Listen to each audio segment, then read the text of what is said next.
Magic mirror on the wall, who is the fairest one of all? Wait, belay that mirror. Who fucks? Respond in the form of a podcast. Welcome to Hard Choices, the show where we sift through decades of pop culture's most beloved characters to separate the vile, vain, and villainous from the ones we don't want to have sex with. Today, we're wandering into the G-rated darkness of Disney villains, and we will find the median, the nadir, and the zenith of fuckability, even if it means ruining a piece of your childhood, or at least making it walk funny for a couple of days. But in the end, it's not about winners and losers. It's about all the villains we queer decoded along the way.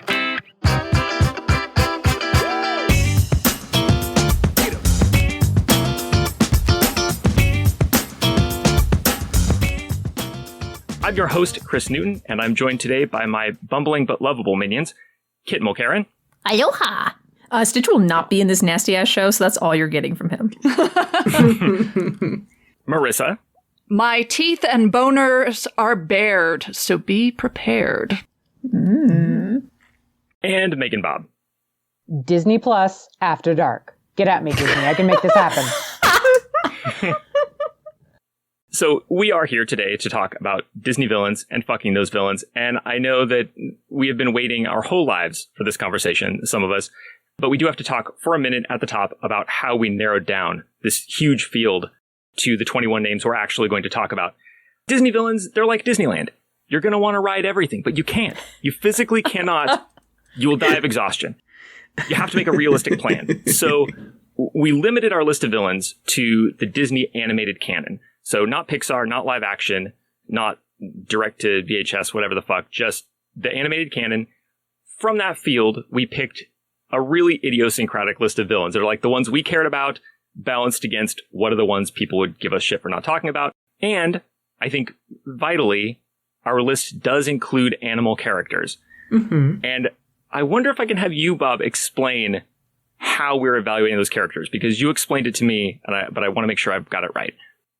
I see the inclusion of the animal characters as specifically about vibe, in that it is perfectly possible to meet a person who is a Prince John in real life, who is not an anthropomorphic lion. Same with Ratigan, same with Shere Khan. Those people exist in the world as human beings. We are picturing them as human beings. Gajinka, I believe, is the term, Kit? Yeah, effectively. Okay, wow, I'm out of my depth. I did not know there was vocabulary for this. Yeah. Oh. Yeah. Yeah. Sorry. Okay, well, anyway, this is going to allow us to rank characters like Shere Khan, even though I'm 80% sure no one here is turned on by actual tigers. Let's move on. Only furries. One more thing before we get to the villains themselves. Bob, you're especially good at elucidating. Can you define fuckability for us? Fuckability is not about what they look like, although that can be taken into consideration because I think we all have some hard lines about various things. It is mostly about what they fuck like. So we go into this assuming that at the very least, they are into us. If you can, that you are also into them. How good is the sex? And what is it like? So it's time to reveal who made the short list of 21 villains. Let's start by revealing who didn't quite make the cut with some honorable mentions.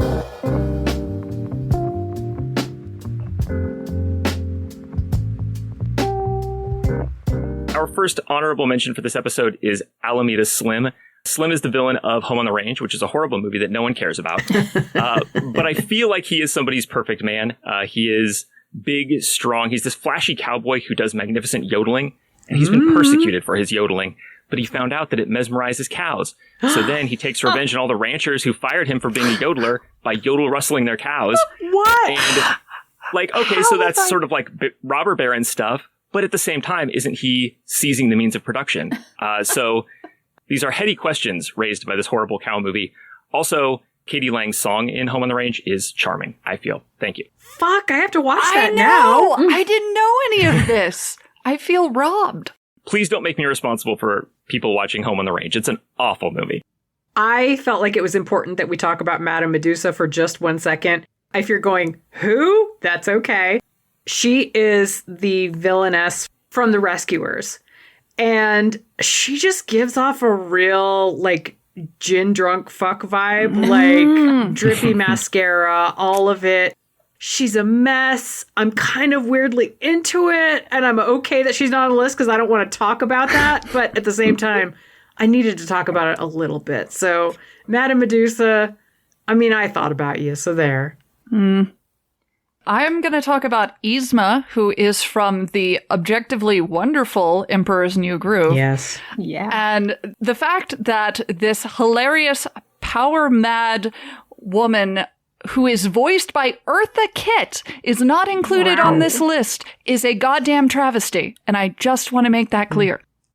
Also, in our honorable mentions is the evil queen from Snow White. And I know there might be pearl clutching at this particular moment. How could we leave off Disney's first villain in many ways? Because there's not a lot to talk about. She's probably Dami.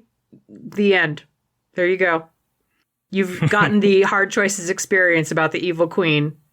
After cuts like that, listeners, you may be wondering who did make our list, and we're not going to keep you in suspense. The 21 Disney villains whose fuckability we will rank today are as follows.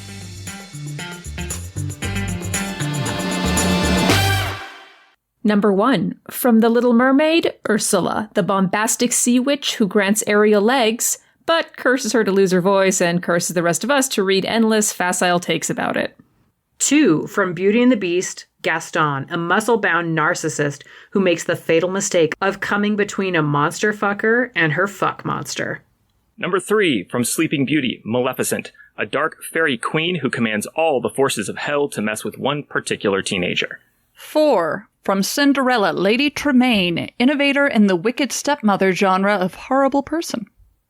5, from The Lion King, Scar, perfidious usurper who murdered his own brother to become king. Also, a bad administrator.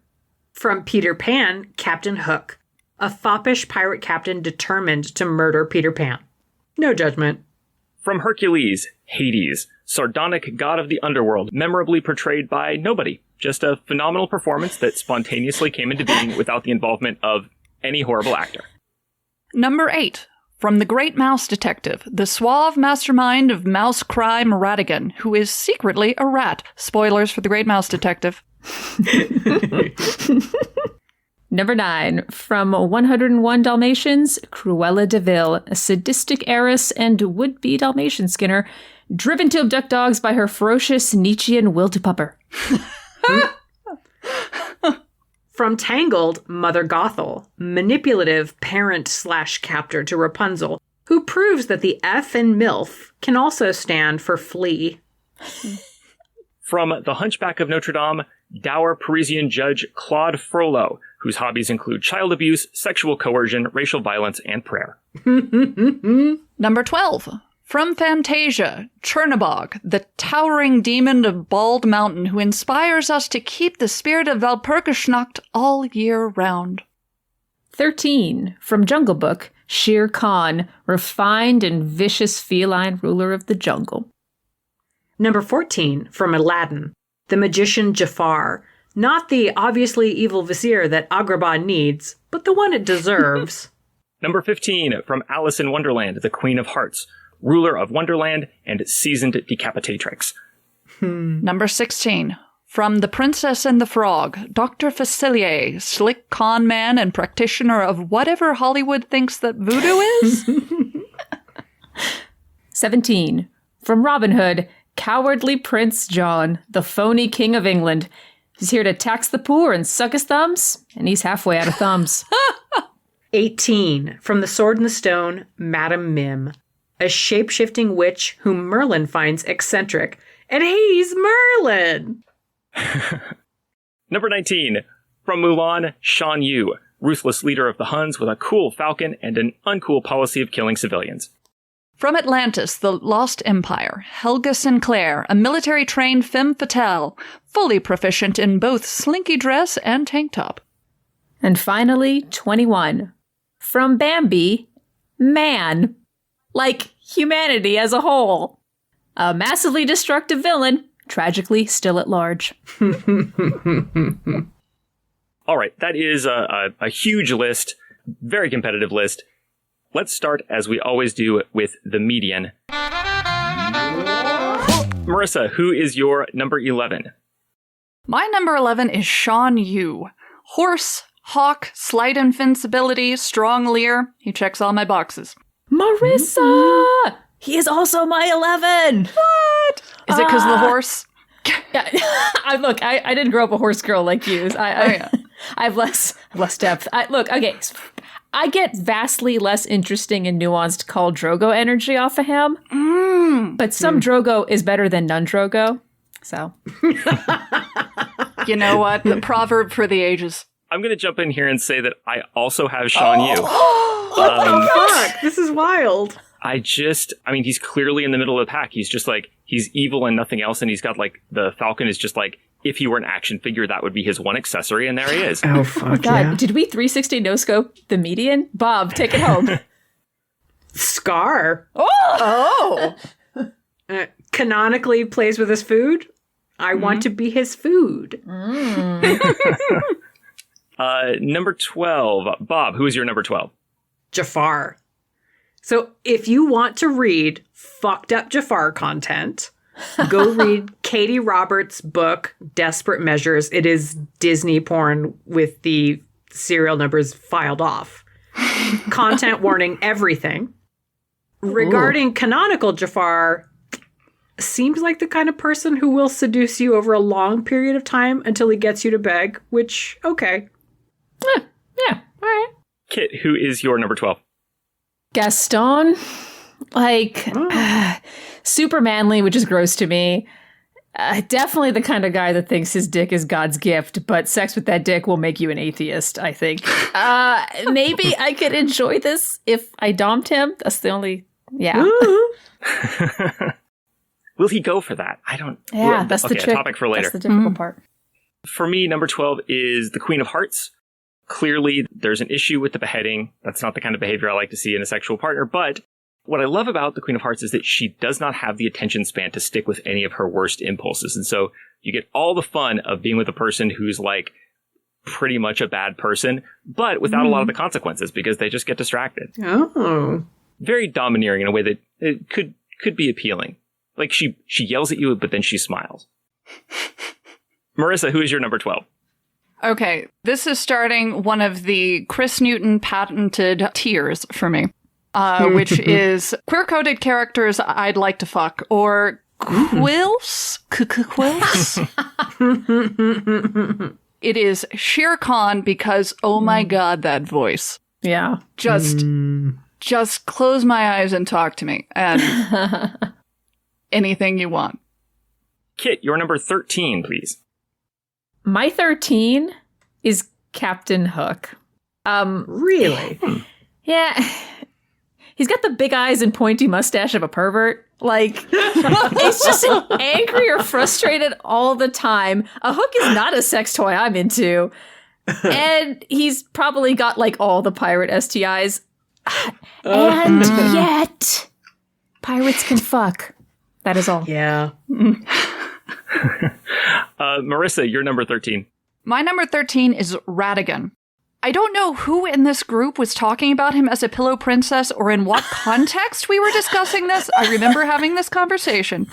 And I do not have time for that shit. But I also remember being vaguely turned on by his madness as a child. Like, there was some sort of nascent horniness that I'm suddenly recalling, and that kind of forced him up higher on the list. Bob, your number 13. Lady Tremaine. She's so disappointed in you. I don't have a huge shame kink, but I have enough of one. So my number 13 is man. I feel like this is the place that humanity as a whole deserves on the list. And it's the banality of evil that does it. I feel like this and the vampire episode I was on, we kind of talked about like the sexy kind of evil versus the non-sexy kind. Humanity as a whole is not the sexy kind of evil. It's the other kind. And so this was a useful benchmark for me. Everybody above this is like an above average fuck. Everybody below this, like I'd rather fuck the man on the street. Wow.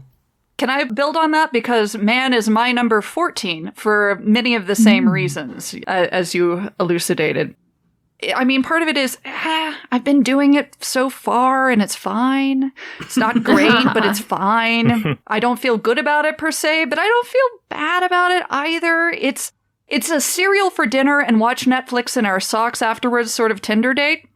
Like, we both recognize each other as slubby, low-key assholes and just kind of accept it.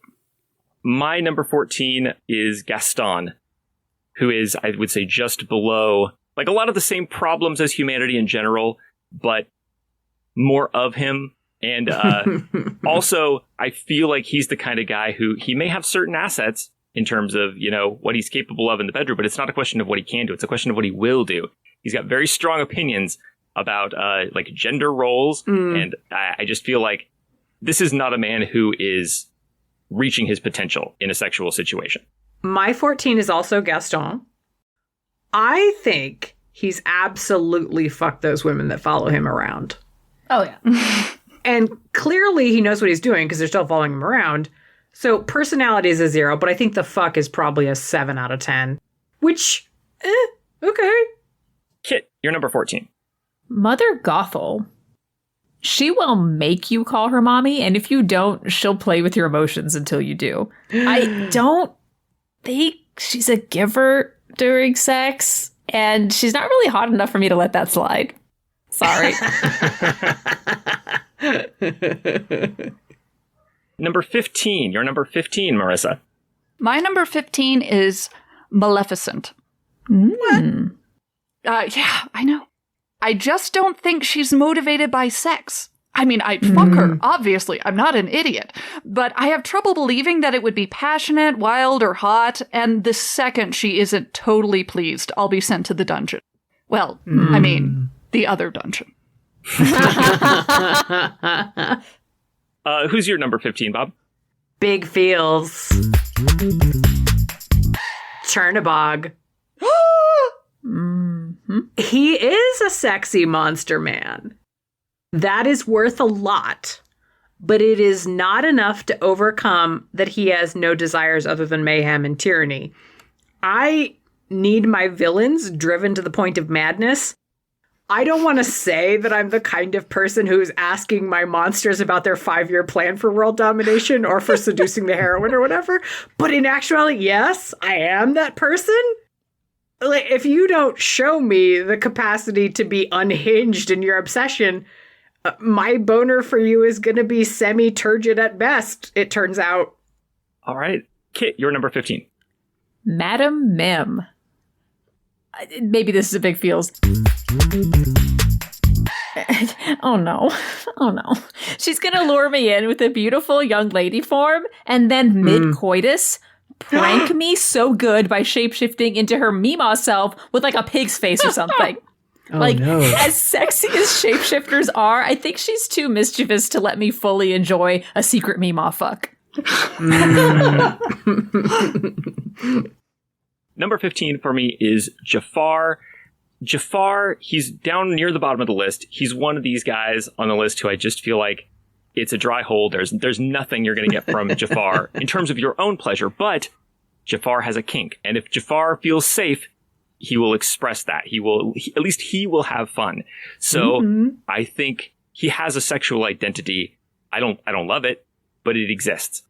So he's kind of the top of the bottom portion of my list. Number 16, Bob, who is your number 16? My 16 is Shan Yu. I am fucking attracted to this Attila the Hun analog, but his desire for me is never going to be more than surface level, and I can't imagine he cares if I enjoy it. That being said, being fucked mercilessly on a bed of animal furs in a tent as it snows outside is not nothing. It's so much. It's so much. It's a lot. Kit, you're number 16. Cruella de Vil. She's gonna yell at me and hit me for doing like anything wrong during sex, even if she's the one doing a bad job. And like, it could be hot if it was in a Dom way, but like, there's going to be way too much genuine anger and frustration in that yelling. I don't know. Maybe on a bed of fur coats. As long as they were a dog skin. I don't know. For me, number 16 is Scar. Scar is just such a craven, just like such a liar, such a manipulator. I feel like you're not even going to get a good, honest, bad fuck out of Scar. It's going to be evasive. It's going to be excuses. It's going to be tricks. It's going to be ulterior motives. And, when it all comes down to it, like, I don't know if you convert what he looks like to the human equivalent. Like, is this a guy who washes his hair or what? Like, I don't know. So yeah, not for me. Marissa, you're number 16. My number 16 is Madame Mim. She is wild, completely unhinged, and a shapeshifter, which are all the positives. However, I get the strong impression that she does not bathe very often, and I just get the feeling that some of the things she's going to do to you just won't be sanitary. Kit, you're number 17. Lady Tremaine. She's got mean mom/Mima energy, and I gotta stay on brand, sorry. It's not my thing. Number 17 for me is Captain Hook. Takes care of himself. That's a positive. And there is that element of like, pirates know how to do some things. Maybe his hand has attachments. I don't know. But I do feel that like Captain Hook, he's so vain and also clumsy. A lot of physical comedy in that movie. I'm not interested in physical comedy in the bedroom. I mean, I'm interested in it. Like when it happens to other people, I'm interested in it. But like abstractly, I'm not horny for physical comedy. So yeah, I think just a doofus. I don't know. I don't think I want to fuck a doofus. Marissa, who is your number 17? Gaston. He is too dumb to know what a goddamn favor I would be doing him, and that is unacceptable. Bob, you're number 17. Prince John. I got no problem with subs, but big problem with subs whose only go-to move is whining. Yeah. Him. You gotta have more arrows in your quiver, my dude. Number 18 is up next, and my number 18 is Madame Mim. Madame Mim, I'm just not into it because she's a shapeshifter, but all that means is you can like look and feel however you want. And she wants to look like Madame Mim and be like Madame Mim and live like Madame Mim. She hates like nice and beautiful things, and she loves like ugly and dirty things. I feel she likes people being sick. She's like she's like an 11-year-old boy. Like, like she loves to eat worms, probably. And so the shapeshifting only makes it worse. It's, you're multiplying a negative number there. My 18 is also Madame Mim. I can be shallow. Like the only thing I'm interested in is the dragon part, and Maleficent is a deadlier, sexier looking dragon. There is nothing here for me. Marissa, who's your number 18? Cruella de Vil. Love her style, would love to look at fashion magazines, the National Geographics. We can spend our time talking about what endangered animals would look great mercilessly slaughtered for her fall line. But fucking? Nope. She is too demanding, too focused on color and texture, and frankly, she has hip bones like knife blades. It would have to be a production. I don't even think she'd really notice that I was there unless I was doing something wrong, which is not what I want. Kit, who is your number 18? It's kind of surprisingly to me because I actually haven't seen this movie since I was a child and I don't remember it at all. Ratigan. Watched some clips from it and I was like, no thank you. It just seems slimy and greedy. Let's see. Marissa, you're number 19. This is the start of a tier for me, which is the tier of, oh, I didn't realize that was a deal breaker, but I guess it is. Number 19 is Hades for being too whiny. Although I think I could enjoy a nice ragey shame fuck, and I like the pointy teeth and, fire, but Bob, how about your number 19? Man. All right. Obviously doesn't pay attention to details. Because you don't fucking shoot does before the part of the season where fawns wean, you dumb fuck. Clearly not a person who knows what or where a clitoris is, so no thanks. Kit, who is your number 19? Sorry, Bob and Marissa, but it's Frollo. This is not surprising to you. Pervy peepums, no thank you. That singing voice, though. I'm actually shocked he made it as high on your list as he did. Me too, actually. Number 19 for me is Prince John. Prince John, obviously, horrible person, horrible fuck. But once the horrible fuck is over, you're not done. He's going to be crushed. He's a sensitive and fragile lion man, and you're going to have to take care of him afterward. It's oops, just aftercare. Like, there's no thank you with Prince John. And also the thumb sucking. Jesus, like not all gross on a personal level, but also you're going to let him touch you with that wet fucking thumb.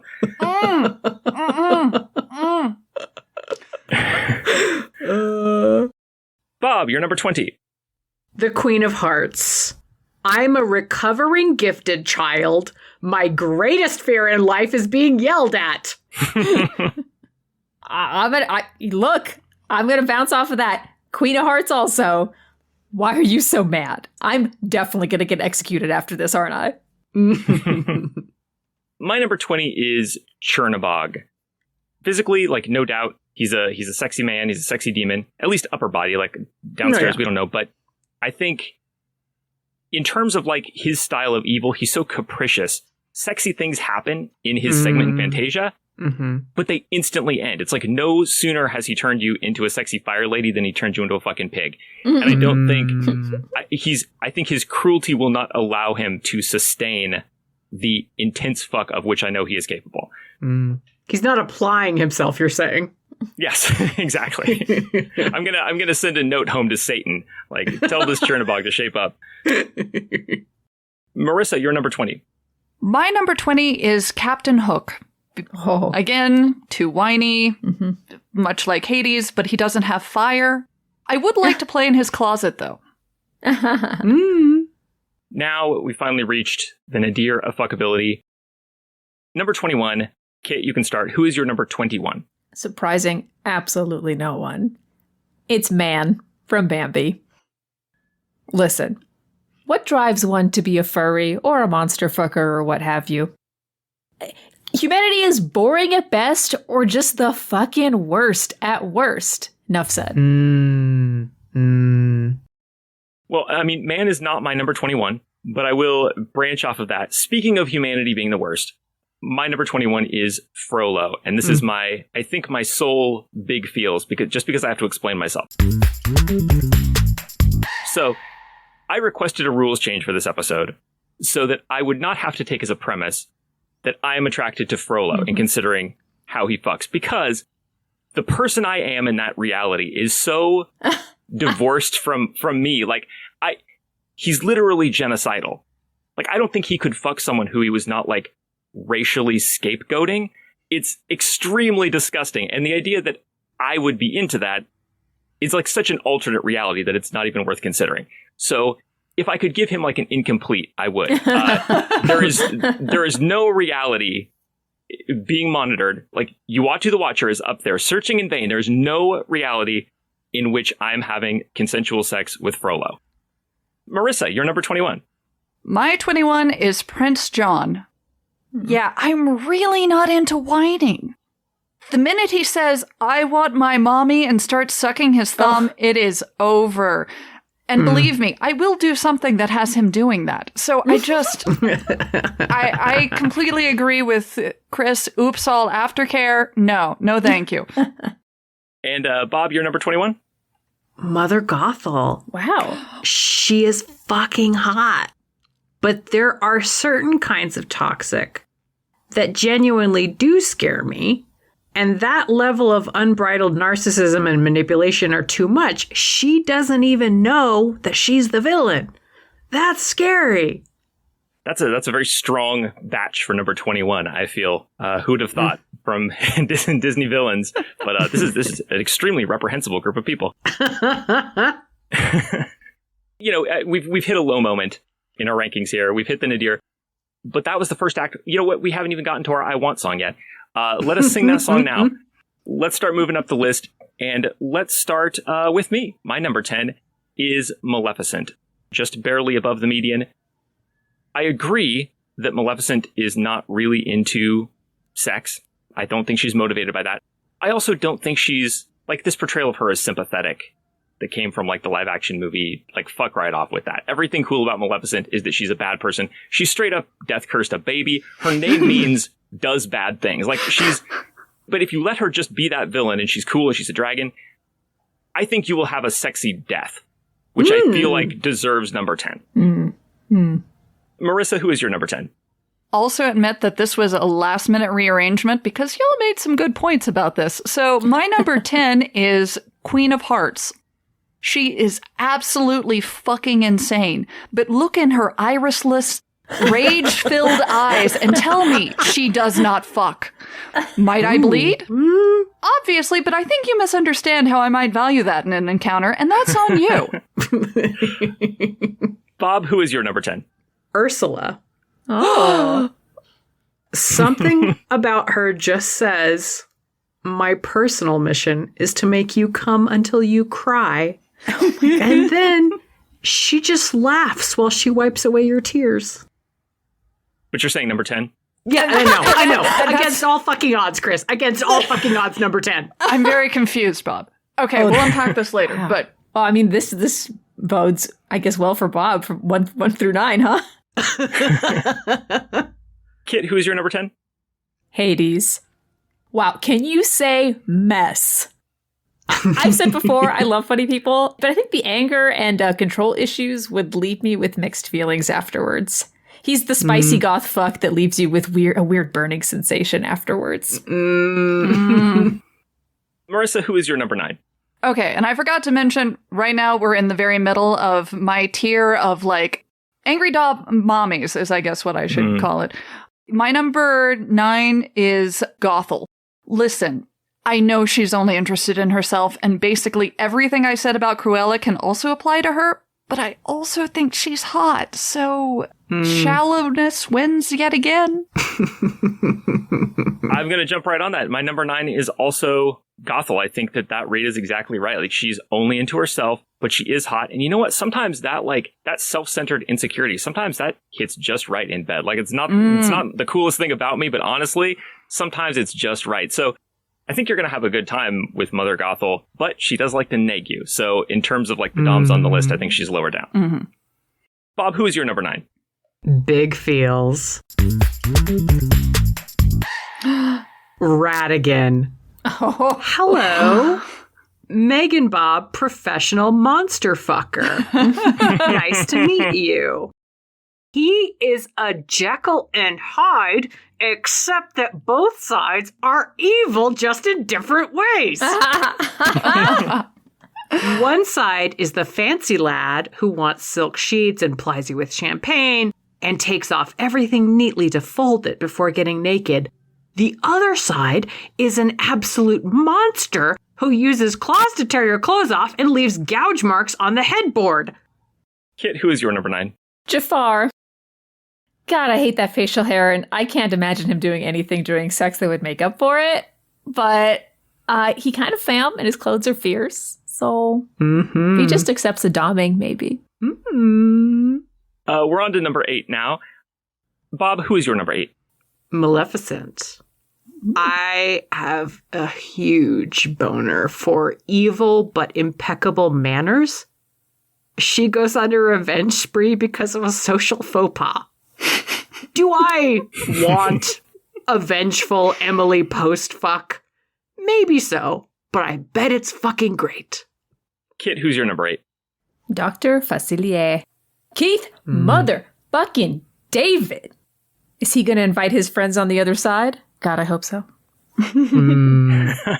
Dr. Facilier is my number 8 too. Yeah, and I don't really have anything more to say about him. Like, that's a lot of this is voice actor, and I think he knows how to please people. Like, that's his profession. So I'm into it. Marissa, who is your number 8? Lady Tremaine. I get real dumb vibes from her. Not just that she will be in charge, though obviously she will, I mean, she will excuse herself to the powder room to get ready, then come back in the boudoir. She totally has a boudoir, and she will not let you call it anything else. She will come back dressed head to pointy-toed stiletto in leather and holding a BDSM contract. She makes me think of the Duchess from My Dad Wrote a Porno. Yes. Number 7. Kit, who is your number 7? Prince John. Well, okay. Okay, we know I like sad boys. I don't like King of the Sad Sack boys, but You don't, huh? He'd want to do some kind of weird money sex play, probably. And maybe I could make out with some gold jewels, like gold jewels hidden in my mouth, you know? Full of Robin Hood. Oh my god. My number 7 is Cruella de Vil. I'm very surprised that she's this high on the list. She kind of forms a pair for me with Lady Tremaine in that they're opposites. Because Cruella, she's going to give you a great time because she's going to do exactly what she wants to do. I think like if she's having fun, and that's the premise here, right? Like if she's attracted to someone and you're attracted to her, then like it's going to be fantastic. Now, you're not going to have a lot of input, but I don't think that that's a deal breaker. And earlier we were talking about like the bony hips. I don't know, like for me, like a real skinny woman who can fuck like that it's not necessary. It's not the only kind, but it's one kind of really amazing experience. So I think Cruella, given the premise of the podcast, she's number 7. If this is just free for all, like will she like me or won't she? Then fuck no, you got to get out of there. You're going to be a coat. But if she likes you, then it's good. Marissa, who is your number 7? Jafar. He is refined, smooth, and he's always going to be thinking he's the one head gaming me into bed when I'm really the one head gaming him. And his beard is so twisty. Also, this is starting my upper tier of queer-coded characters I like to fuck. My KILF tier 1. Bob, who is your number 7? Captain Hook. I think, okay, I've read a lot of fanfic. I'm not going to talk about the fanfic. But I'm just going to put out there, I think there's some fucking pathos under all that bluster. I have reasons. And if you don't want to feel that cold metal hook lightly trailing down your back, I feel like I have nothing to say to you. Yep. Number 6. My number 6 is Lady Tremaine. I'm putting her one step above Cruella. She's the exact opposite. You're going to have a great time with Lady Tremaine because she's going to do exactly what you want her to do, I feel, because if you think about the backstory, how does Lady Tremaine get into the position she's in? How does she arrange everything in her community to somehow position her incredibly unbearable daughters in such a positive way in the community? How does she hold Cinderella down? It all has to do with Cinderella's father and what she's able to do to smooth everything over in the rest of the community. I think she's a horrible person. You're not going to know that at first. I think she's going to know exactly the buttons to push to make you bring her into your life so that she can put your daughter to work. And I don't want that to happen to my daughter, but like the first part's good. And I do think like the key thing too, that little smile. Sometimes there's a little smile from Lady Tremaine. She needs to be enjoying herself. Like if someone is going to wreck me in a subtle way, they also need that little smirk. They have to be having fun. Marissa, who is your number 6? Scar. And I want you to know that he was in a very different position when I first started this list, but then I rewatched Be Prepared for the first time in at least 10 years, and he immediately jumped like 10 spaces. That song is my justification, along with the Midnight Crazies cat eyes he sports throughout the whole thing. Yeah. Bob, who's your number 6? Helga. She's mean, intimidating, and wears a trench coat. There's a lot of other stuff to like. I just happen to like other things more, but I would do anything for her. Bob, she's my number 6 too. Oh man, really? I know. Well, this is so rare for us to line up like this. Yeah. We usually pass each other in the hallways. Yeah, she's the most conventionally attractive villain on this list, But in this lineup, that kind of loses you points a little bit, I feel like. Still, though, wow. She's definitely going to put a cigarette out on me. All right, on to number 5. Marissa, who is your number 5? Dr. Facilier. Even if it wasn't amazing, and frankly, you'll have trouble convincing me that it won't be amazing, I'm sure he can make me believe it was. And, that's good enough for me. Okay, I have to jump in because my number 5 is also Dr. Facilier. It's creepy, and with all those masks watching you on the walls. And he laughs, and he promises that the strange voices are just sounds from the street, and he's lying. But he fucks like sin, and with that voice, he can lie to you all night as far as you're concerned. Yes, he can. Kit, who's your number 5? Chernabog. Why, hello there, giant devil man. I'm leaving it at that. I'm leaving it at that. I'm happy to have some just be mysterious. It won't stay mysterious for long. I have very specific questions about theories you might have. Number 5 for me is Hades. Hades is just like, I don't know, he's kind of fun, cynical, sarcastic. That makes him seem like he might be kind of fun in like a, make fun of everybody else at the party kind of way. But I was going to put him lower on the list until I realized those moments when he just kind of blows up, like when he totally breaks that facade, this is the problem I keep having with these highly fanficable characters, is that I don't think you can get there. Like, I don't think you can crack through the veneer and get to that, like, sweet emotion inside of, like, the person with the exterior. You can with Hades. You canonically can with Hades. I don't know, like, what he looks like and what his face is like when he fucks. But he is the Lord of the Underworld. It's got to be, just to find out, it's worth it. That's my number 5. Number 4, Bob. Who is your number 4? Shere Khan. He makes you feel like prey, and you could run, but some part of you is more afraid that he won't chase you, and you'd so desperately like to be caught, pinned between his wool suit and the door to his study. Bob, I have to cut in because Shere Khan is also my number 4. Oh my God, this is weird now. I know.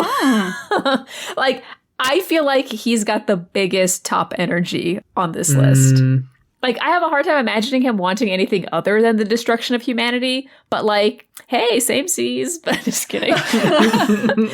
He does seem like the kind of guy that if he wanted to rock your world, he will pursue that goal at the risk of fiery death. Shere Khan is also my number 4. Oh, shit. Shere Khan. What? Yeah. I have to say, it's more like I kind of marked him down from where I think he would have been more appropriate rather than like bumping him up. I think if he's not a tiger, you lose a lot. Like, I don't want to fuck a tiger, but in terms of like what is his best look, it's tiger. And, humanoid tiger, like, I mean, I think he was probably attractive on Tailspin. I think that's yeah. Humanoid tigers in suits make me think of Mr. Takitani. It doesn't work for me. But I think like, yeah, sure. Just so much confidence and also like a little bit of vulnerability. And honestly, you get a little buzz from the fact that he hates humanity, right? Like to be a human and fuck somebody who hates humans. That's good stuff. Marissa, who's your number 4? Helga. Am I that shallow? Turns out, yes. She's hitting that particular sweet spot that I believe many bisexuals feel of, do I want to be her or do I want to fuck her? Pronouns, of course, may change according to bisexual or pansexual in question. Also, though, I've not watched Atlantis, nor do I feel I need to. So I'm pretty comfortable with her in 4.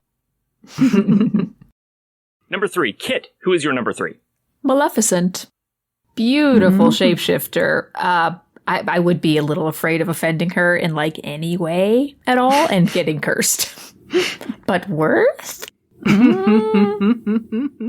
Number 3 for me is Ratigan. I love you. Wow. Keeping in mind, I remember that I take the premise of the show way too seriously, bearing that always in mind. It's not about like how much do you want to fuck them. It's how do they fuck? And it's just as Bob was saying, there's 2 sides to this guy. They can both fuck. His fuck score is 200%. You you know he's got the skills in his, like, genteel, like, master criminal. He's always out to impress, too. He's got those abilities and he wants to show them off. But then he's also got a secret. And if you reveal his secret, then he suddenly is taken over by this, like, animal intelligence. Like, the side of him he's been trying to hide comes out fully. That is great. Like, I don't know what more you can ask for. So, yeah, Ratigan's my number 3. I feel like I need to watch this movie again so I can reassess. I don't know that I'll move him up that much, if I move him up at all, but I like this Jekyll Hyde shit I'm hearing. Oh, it's yummy. Marissa, who is your number 3? Chernabog. Symphonic sound poem fuck. You may have questions about the logistics, and I have these questions also, but if there's anything I've learned, it is that creativity really flourishes when you're trying to overcome constraints. And, you know, the Lilliputian fantasy isn't high on my list, but, you know, for some night on the Bald Mountain, I'll do that. Bob, who is your number 3? Cruella de Vil. She feels like your frenemy from college who went to the cool parties and you secretly wanted to fuck. And she always smelled like stale cigarettes and expensive perfume. And even now, like, it still makes you throb every time you catch a whiff of Obsession by Dior. Oh my God. Shit, I forgot that she smokes. Hold on, I'm making adjustments. Yeah. Go ahead, everybody. It's too late. Dude, Bob, it's like you just cracked open my soul. I know. I didn't feel that about her until I thought about there is something about kissing stale cigarette smell. Like, it's weird, but it's powerful. God damn. Number 2. My number 2 is Ursula. The top here is impeccable. The top 4 on this list, for me, these are characters, absolutely they can fuck. And so it starts to be about other things, like Shere Khan, Ratigan, everybody. Ursula, of course, can fuck. Absolutely, she can fuck. I think, like, the way she's going to have fun, even the way that she is shitty to you, is fun. As opposed to somebody like Gothel, who's going to, like, put the knife in your back, and that part isn't as pleasant as the other part. Here, it's like, even if Ursula's doing her worst, it's the best. Like, and the theatricality, obviously, one of the best villain songs, too. I'm intrigued by the possibilities because we're ignoring the physical logistics. So, like, what is the version of Ursula that I can fuck? It's like not knowing makes it more intriguing. I'm imagining possibilities for who this person is, what her physicality is. So Ursula, very strong number 2 for me. My number 2 is also Ursula, though for a far less erudite and well-reasoned process. It's because tentacles and boobs. I don't feel like I need to say anything else, and if you need anything else, then I just don't know how to help you. Bob, who is your number 2? Big feels. Hades.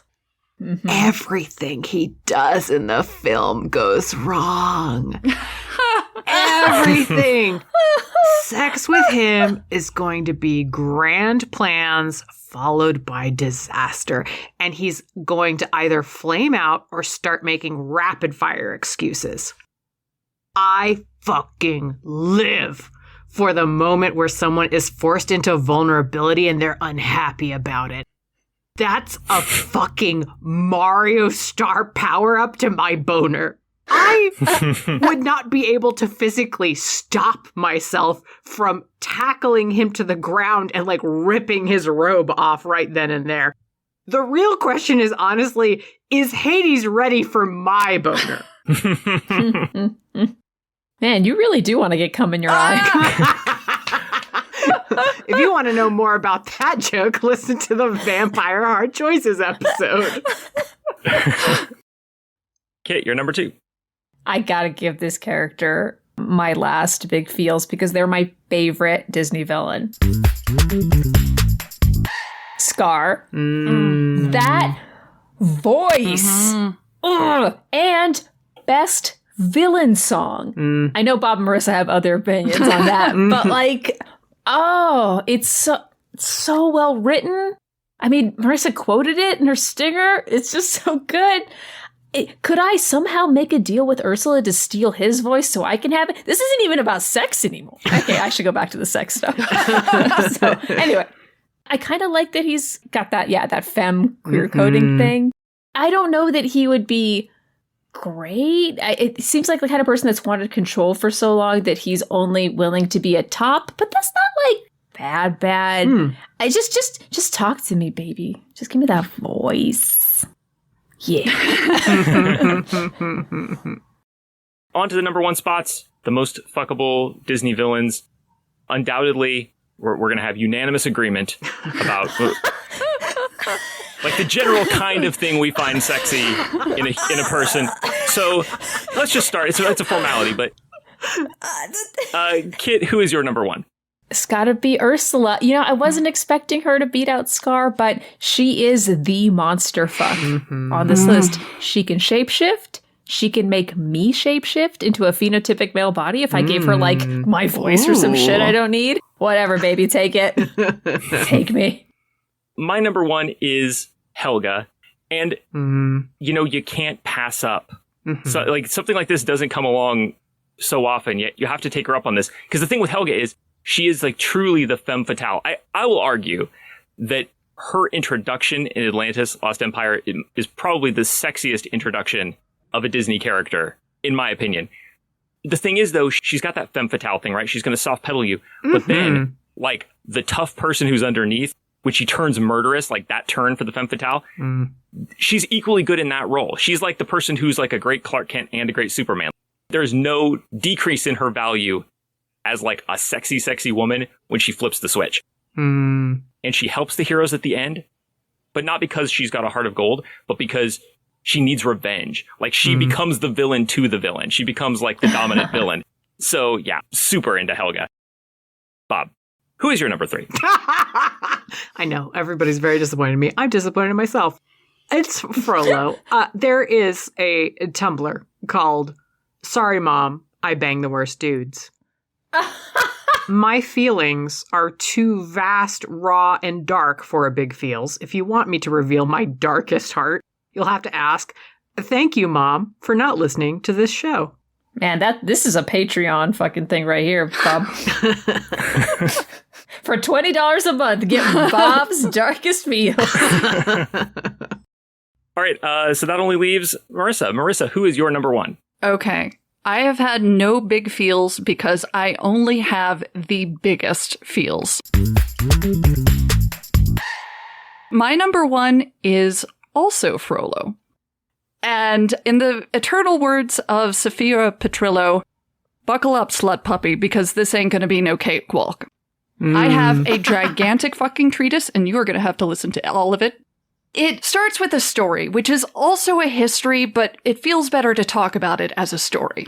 As a young, female-bodied whatever I was, junior to senior in high school, in boarding school, and so far away from the very evangelical, purity-focused Southern Baptist church I had grown up in, trying to untangle oppressive churchy values from what I really believed, but also terrified that any belief that departed from the church line was proof that I was endlessly tainted, on top of severe depression, which I felt only proved how valueless I was.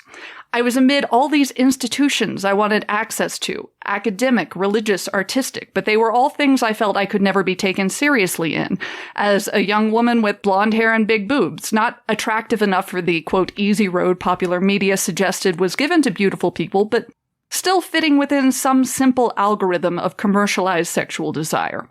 Enter my high school best friend, Irish Catholic, struggling with many of the same things I was, a hilarious and brilliant goddamn genius who saved me in the ways that best friends do, introduced me to the song Hellfire, as sung by Frollo, as we were struggling with our various religious and sexual longings, straight, queer, transgender, decidedly premarital, all of them transgressive according to the church. 2, there was a church boy, as there have been many church boys, but this was the one that hurt the most because that is how high school works. This church boy was interested in me until his desire made him shun me, which is partially the complicated messiness of youth, but also deeply seated in systemic and religious sexism, which blames male desire on women, and in this case reinforced a lot of those issues of worth I was already struggling with. Again, high school, most people can probably map similar life experiences by triangulating against my own. And in all of this was Frollo. He represented the institutions and quote-unquote traditions religious and intellectual, that I long to be a part of but were denied authority within because of my gender. Frollo was torn in his own way because of a quaking desire that proved that religion and intelligence are housed within a body, and a body has demands of its own. I related to both the shame and desire he felt, but I also related to being an object of sexual desire who was merely an object, and how the mitigated power of being an object of desire will never lead to anything but forms of destruction. And so I wanted to be wanted like Frollo wanted Esmeralda because I longed to be valued, but more I longed to have access in whatever way I could to these institutions which withheld from me that knowledge I desired. And so, in the bizarre ways of psychology that I don't fully understand, this became a desire for Frollo, which was, in its own way, shameful, obviously. However, in reflecting on that desire for this podcast, I've come to a different sort of terms with my desire, which is, yes, he is my number one, and fuck him and everyone for whom that is not enough, because it is a way of reversing all that shame I felt, a way of topping those institutions that would deny me and others based on perceived gender or sexuality or race, and oh yes, I will be topping. A way to fulfill the desire I have had on my own terms, and then likely knock him unconscious, leave, change my number and address, and never see him again to let him try and turn the experience into one of blame. But even if he could find me, I would not accept that blame, because I am old enough now to know what built that shame, and fuck you, I refuse. Also, I just really have a thing for a dude in a cassock. That is my treatise. Thank you for attending my TED Talk. Oh, start the slow clap. Yeah. Everyone in the audience, start your own slow clap. It's bad audio, so I can't do it, but do it over on your end. All right, so now that we've all revealed our complete rankings here, it's time to get a little bit deeper. Each of us may now ask a question or two of another host to get some clarification of what's going on with them and their choices in a segment called Let's Unpack That.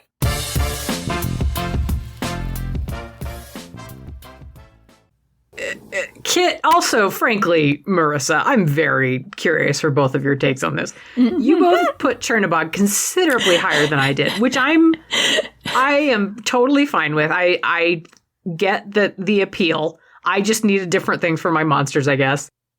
My question is really just, what are you hoping his dick is like? What's the dream here that you're like, okay, I'm getting this monster dick? Like, are you... I mean, I don't know. Tell me also, can he shift in size? Or are you like down to have a towering monster with a dick as big as you are? Or much bigger, it seems like. I mean, okay, first and foremost, maybe he can change his own size. Maybe he can change my size. Whatever. That's not actually what I'm interested in. You don't want to be a kaiju. Come on. I mean, that seems fun. But like, honestly... I like big size differences in partners. And if you're getting into the kinky shit you can find on the internet, I'm fine with like a very small person with a very big person. Even if like the size difference is so large, there isn't like dick penetration happening. Okay. So you can still do plenty of stuff. That's true. That's true. I want to know what a massive tongue feels like. Like, I don't know exactly how it work out, but, you know, I'm open to the possibility. And whether that is size changes, whether that's just a very steep learning curve, or... You know, even if there's like some ghost proxy sex, I'm not. See, I knew I'd get you with that one. You know me so well. It's true. But, you know, it's also like, I don't know, if we're talking about a vibe, there's something about that unbridled, unexpected evil that's constrained by very specific rules. I have a question for Bob, obviously, because I'm not going to not let you unpack your deepest, darkest soul. But it's really kind of a two-parter because I'll admit you have me confused in many ways. All right. So there are two things that you're using to describe a character. Toxic in ways you don't want to touch and doesn't even realize they're the villain. And now I have two characters, Mother Gothel and Frollo, and tell me how it does not apply to both, and why one is at your top and one is at the bottom. I think Frollo does know he's the villain. I think he thinks he's right, but I don't think he thinks he's I don't know. Maybe he doesn't know he's the villain, but he definitely enjoys being evil. So I presume that he does know and that that's part of the allure. To me, he seems self-aware enough to go I am cloaking my villainy in the cassock of the church, if you will, but seems to be in on it. I don't know. Maybe I'm very wrong about that. If that's true, his song makes it seem like he's trying to trick Jesus into thinking he's not evil. I think that's not beyond him, given the kind of horrible person he is. That wouldn't be out of character. You know what I mean? Marissa, do you want to ask the other part of your question? Yes, I do want you to uncloak your darkness for us. Now that I've heard yours, I suppose ours are not dissimilar, but yours come from a not vastly different place, but a somewhat different place.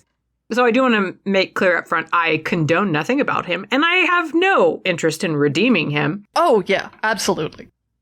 There is a portion of it that is the ego boost of the fact that he would choose eternal damnation and torment to get into my pants. That's flattering.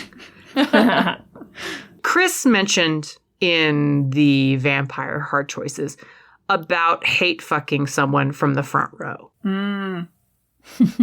I am drawn to the power fantasy of utterly breaking someone. I want to see the look in this person's eyes when they realize that no amount of fucking me will fix what is broken inside of him, and that he is a depraved monster, and that he can hate me and resent me all he wants. But if he desires me the way he desires Esmeralda, he will never be free of the power I have over him, no matter what he does. I don't feel that about a lot of characters, but there are a few out there that trigger in me this desire to utterly ruin them because they deserve it and because I want to feel that powerful. And Frollo deserves it, which is lovely. Mm-hmm. So I'm a monster and I'm sorry. I want to have the experience, Kris kind of talked about with Akasha, that you get to have this proxy experience of being the horrible person. I want to be the horrible person, but I need it to be somebody who deserves it. And Frollo is enough of a villain to truly deserve it. And that is deeply appealing to the worst part of me.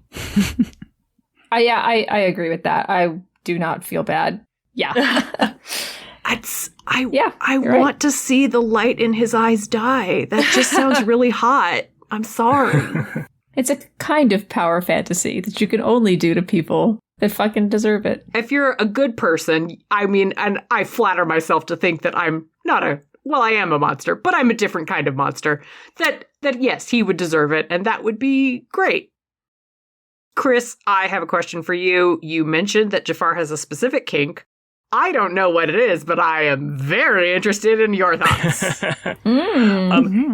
Honestly, I could probably produce that, but it's not so much that I had in mind that he has one specific kink, but what he does to Jasmine, that's shit he thought about in the shower. That did not come out of nowhere. For sure. Yeah. He's a schemer. He's been planning. He's been thinking, what would I do with phenomenal cosmic power? What would I do if I were the greatest sorcerer in the world? And he's been jerking it, You can't spell antagonism without onanism. Okay. Very nice. Thank you. But no, I think even if it's not going to work out, I just think there's something appealing about somebody being willing and able to work out their shit, this is what I'm into and I finally get to do it, has a baseline level of appeal, even if that person is a creep. So he's low on my list, but that's kind of what I'm thinking. The whole thing, the sorcery, the hourglass, the costume that he has her wearing. I think if you gave yourself and made yourself helpless before Jafar so that he was safe because he is a coward, he would not be a dom with no ideas. He would know exactly what to do. The only person I have to call out is myself. Kit, what the fuck were you thinking? Kit, why did you put Prince John so high? What is wrong with you? I'm so glad you asked that, because that is also a question I have for you. I mean, I guess I did lay it out. I'm just still coming to terms with myself. What am I willing to do for A, furry, B, a rich furry? I don't know that I need to say anything. I think that all speaks for itself. You just wanted to underline the choice you made? Is that what happened here? Yeah, I'm here naked in the town square for you to throw tomatoes at me. It's fine. I'm curious about at what point did it become apparent that Prince John was going to go that high on your list? Oh, so one of the things I was doing for this, because I am not attracted, really, to any of these characters. This was a fun challenge for me this episode. So I for the animals, I would okay, what's the furry version of them? Mm-hmm. I would look up gender swapped art of everyone to see if I got different reactions, because sometimes that's the case. Mm-hmm. Yeah, that's what I did. So I think at one point I looked up Prince John and I was just all right. It's not hot or anything, but he's not, and he's rich. Girl, he rich.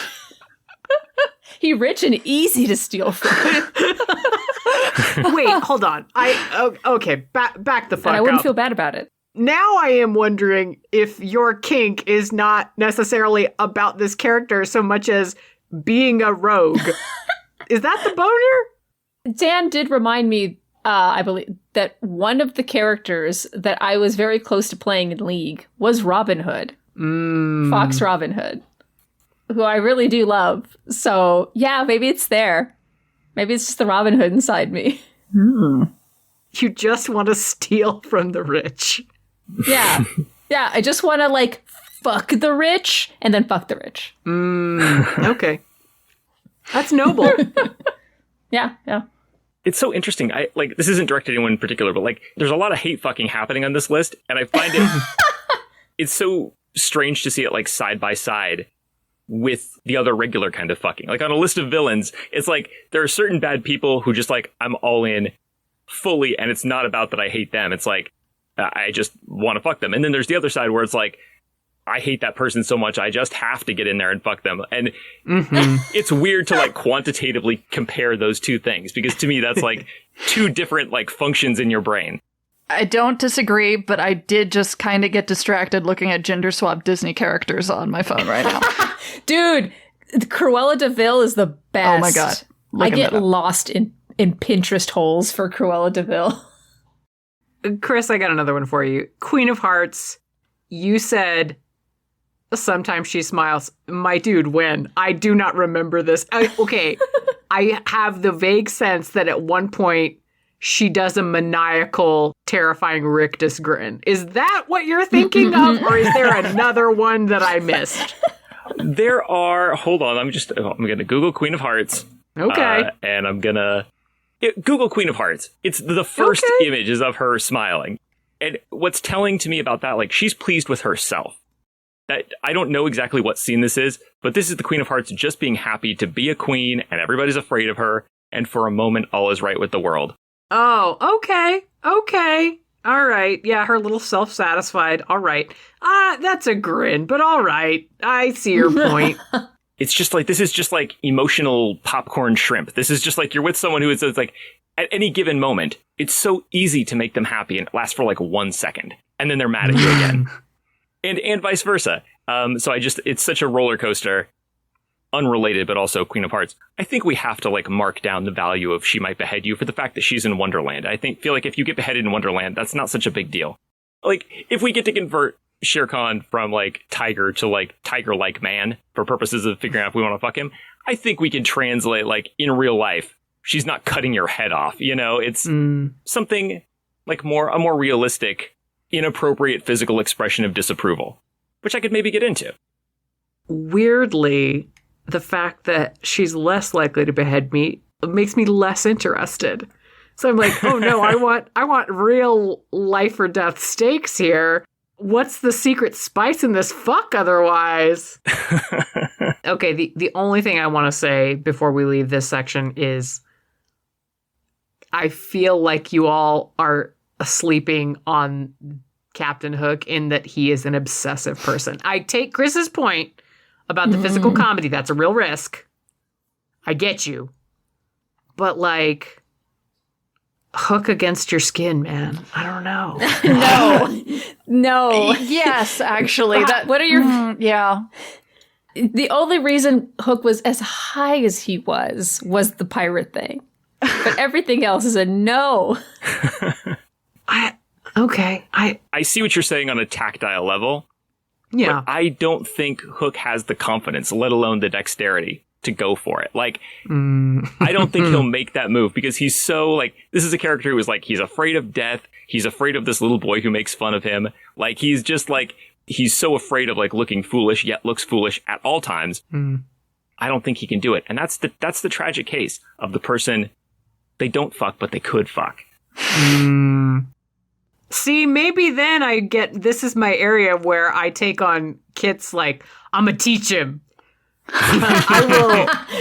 He's going to be my miscongeniality, but a fucking. Like, I'm going to transform him into a fuck swan, and he's going to be amazing. I don't think that's possible, but I have a lot of interest in Hook for that reason. Fuck million. Fuck million. George Bernard Shaw never dared dream. But I guess even if in that case, then I guess I'm getting, like, a second Hades, just not as fun as Hades is. So I guess that's not like a downer for me either way, but I don't know. I just a Hook. I don't know. It just seems cool. But yeah, you're right. You're probably right. Put that Hook on Radigan and we'll talk.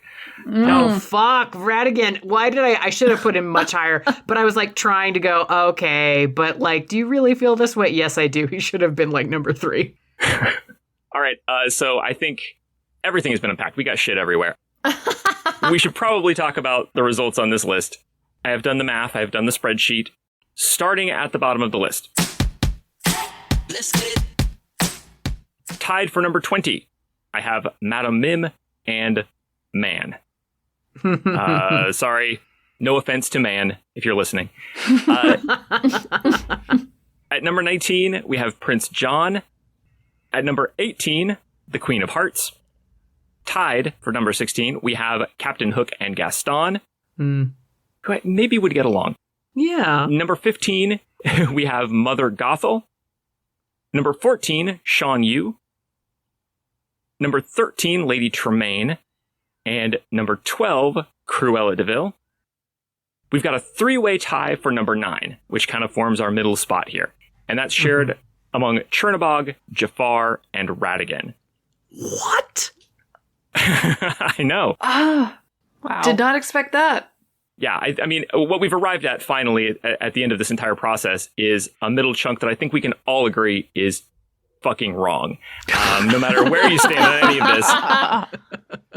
Number 8 is Frollo.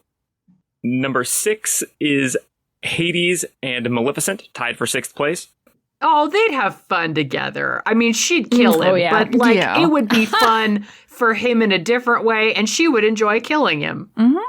Yes, I think that's true. I don't know that she could kill him, but I think he would be scared anyway. Number 5 is Scar. Number 4, Dr. Facilier. At number 3, we have Shere Khan.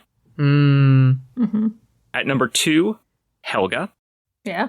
And at number 1, Ursula. Fuck yeah. I don't disapprove of the top of the list. Yeah. No, I think that's solid. I think that's at least a real solid top 4. And, you know, Scar, I don't know. I guess I'm in the minority on Scar. So, yeah, that's the list. Gosh, there was 2 characters where 3 out of 4 people had them at the same spot. So there's some interesting overlap this time around. Yeah, we got clustering. Yeah, looking at what our median is here, the middle of the list is in that big cluster. That's Chernabog, Jafar, and Radigan. So, looking at these numbers, just kind of like scanning over to see how close we were. I mean, Chernabog was somebody's number 20. I think that was me. And then, let's see, Jafar and Radigan. My heart wants to say that Jafar is the true median, because I think the other ones were like kind of divided, right? Jafar feels right, but I don't know if the math will back us up. I think that's right. The spread on Jafar is like 8 points. It's from 7 to being ranked 15. And the spread on Radigan, we had an 18 and a 3. Oh, okay. So, yeah, I think Jafar is the villain we can all agree on.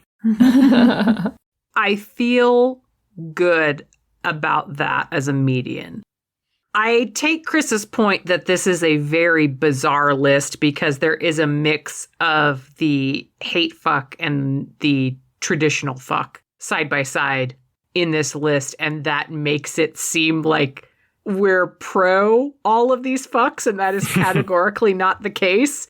So it's very interesting to go, yes, this is an accurate list, but it's accurate it's like there's asterisks by a lot of these. Let's talk about the fuckability rating of this entire universe. Disney villains, as a franchise, as a field to choose from, on a scale of 1 to 10 boners, how fuckable is this universe?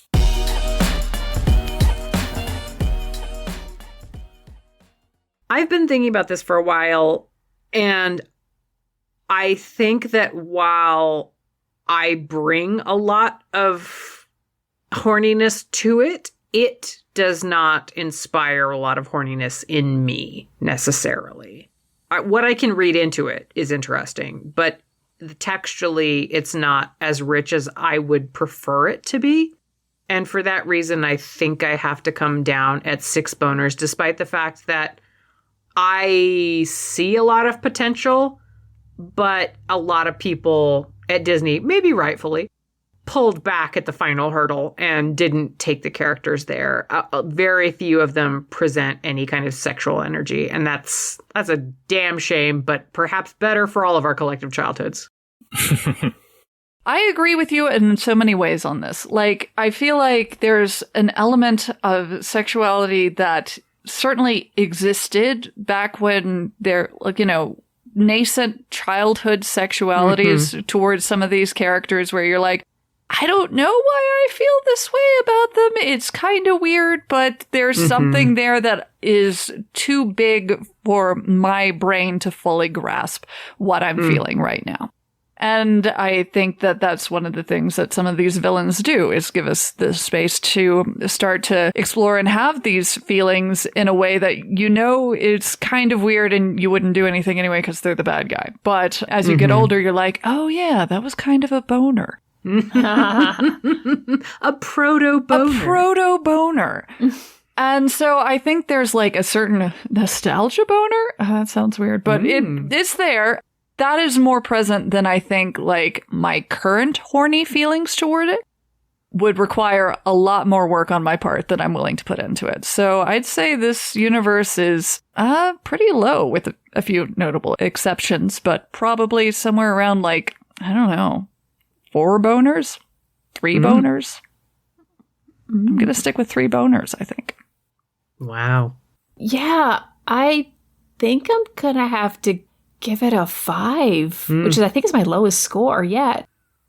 Saying a lot for Lord of the Rings, which I don't really know anything about. But yeah, it's like I said, I don't really find myself actually attracted to these characters, but there is something, isn't there? There's something there, because if I like Disney and I will look up or just come across artwork of these characters, and if they look more like my type, then I'm like, yeah!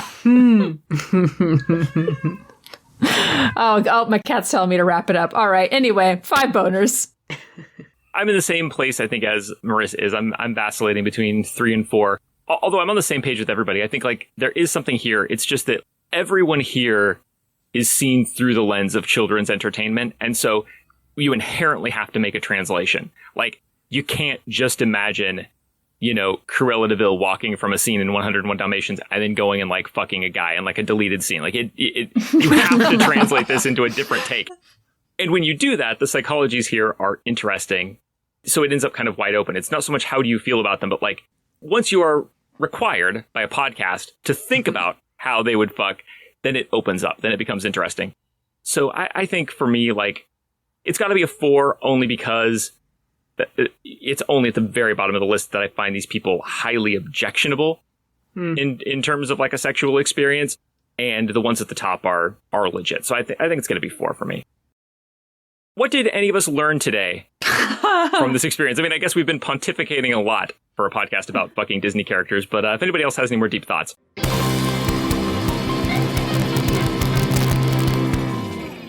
It's not a deep thought, but I learned I'm really not into whining. I learned that I'll put up with whining if you got money. I think I learned that you can't just be a sexy monster man. You have to be a sexy monster man who has an identity beyond sexy monster man. Like, okay, yes, I get that you're a sexy monster man, but like, what are your hobbies? What are your interests? What do you do in your free time? He likes summoning little demons and then making them other little demons. But that's not that. That's like a guy who says that mostly he's into work. Like, fuck that. But what if he's a really big guy who's into work? That no, Like- I don't like want now to. And his mountain-sized work guy. is summoning demons. But that's still the office place. I don't need that. What I need is a fucking demon man who's into fly fishing. Like, You know I what? can't with this. I'm going to remember this, and I'm going to hold it against you in the future. I hope you realize that, Bob. I expected nothing less, and I am sure that you are going to have ample opportunity to whenever I drool over a monster man and you go, hey, remember how you shat on Chernabog? You fucking monster. And I'll go, you're right. What was I thinking? Or maybe I'll have figured out what it is about Chernabog that's just like, it's just not enough. Okay, look, all of the dumb monster romance I read, all of the monsters have a second or third string to their bow. They are not just monster. They're also like, they have weird quirks about them, and I fucking need that. Like the Mothman one that I read, he's like a fucking weird cowboy in Appalachia.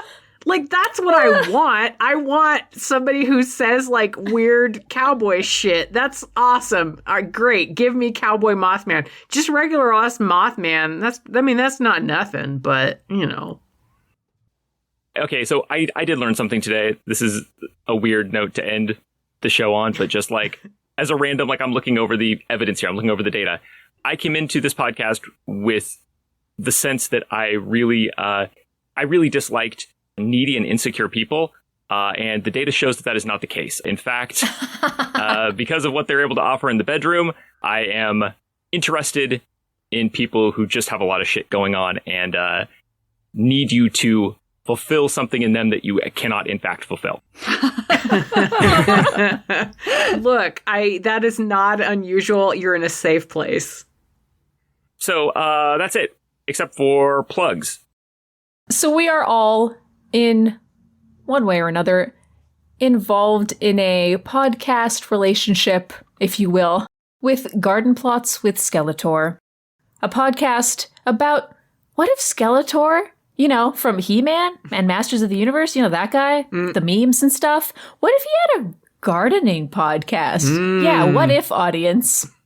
Whether or not you have a hard time imagining that, you should listen to the show. Bob and Marissa write for it. I play an apathetic teen who's the sound editor on it, new character. And Kris plays He-Man. It's freaking great. And it's also really funny. The unrelated character of Prince Adam. Oh, yeah. Yeah, no, Totally totally unrelated. unrelated. Weird that you would bring it up, actually. Anyway. And I am part of the podcast, The Next Wrestling Fan, NXT Wrestling Fan, that I do with Miles Schneiderman, who has been on the show before. And in it, we cover an episode of NXT, starting with the arrival of Sami Zayn, who is a darling boy and good at the wrestles. And in this show, it tracks my progression of understanding what wrestling. From there, we just go through and cover episodes every other week. And you can find that on the NXT Wrestling Fan wherever you get your podcasts. My main podcast project is MegaDumbcast, which is a daily podcast in which I discuss and critique every single goddamn page of various role-playing game supplements and role-playing game core books. This season is about 3 modules for the old Marvel Superheroes role-playing game from TSR, and it's going really well. I mean, it's coming out. It's a daily podcast and it's coming out, so that's fucking awesome. It's so goddamn good. It's so funny. Kris is like one of the funniest writers I know. Yes, 100%. I really appreciate that. Anyway, about this podcast, listen to it. It has a Patreon. You can go there and you can pay as little as $1 a month and get access to megasodes that compile the episodes so that they are longer, easier to binge if you want to go back. There are years of the podcast now. And also, on the side, I'll mention there's a mini sub-podcast in the Mega Dumbcast Patreon about fucking vampires. It's called Fuck, Marry, Slay. It just finished its main run, but we're still talking about fucking vampires and we will not stop. So if you sign up, you'll hear something about it every month. And I used to do a podcast called the Gameable Podcast, which was a role-playing game podcast about role-playing in the world of various Disney properties, including the Disney animated films. So if you are a role player and you have enjoyed this episode, if you're listening to it because you have lots of feelings about Disney, you might want to go back and listen to Gameable. That run has ended, but we did manage to cover all of the Disney animated canon up through, I think, Moana. So there's a lot of listening there. Thank you so much for joining us on this journey through, our childhood and also those weird proto-boners, everything. We appreciate you spending the time with us. And join us in March, where we will be covering the Mummy Trilogy, the movies that spawned a generation's worth of bisexual memes. And join us in April to hear about characters from musicals that we have inappropriately strong feelings about. Will you hear about the Phantom of the Opera? Probably. Tune in and find out. Bye!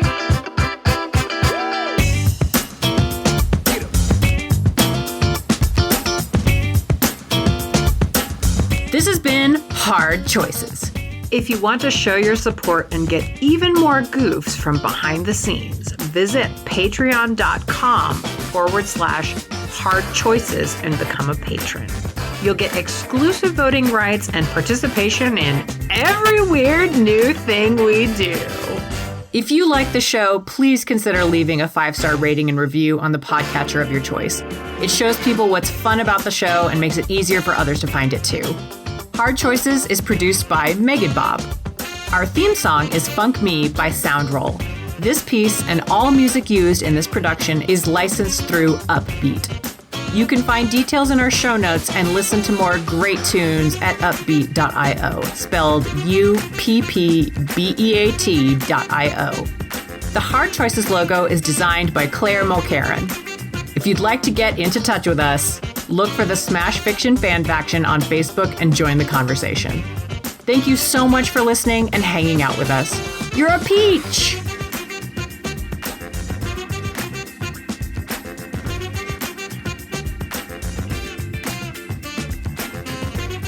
I want to see the light in his eyes die. That just sounds really hot. I'm sorry. It's a kind of power fantasy that you can only do to people that fucking deserve it. Yeah. If you're a good person, and I flatter myself to think that I'm not I am a monster, but I'm a different kind of monster. That yes, he would deserve it, and that would be great. You're a good person, Bob. You're just a pervert. Yeah. Yeah, okay. All right, thank you. You say the sweetest thing. Well, you're the sweetest pervert, Bob. Aww. There's a mug that I'm getting for Christmas, isn't it? World's sweetest pervert.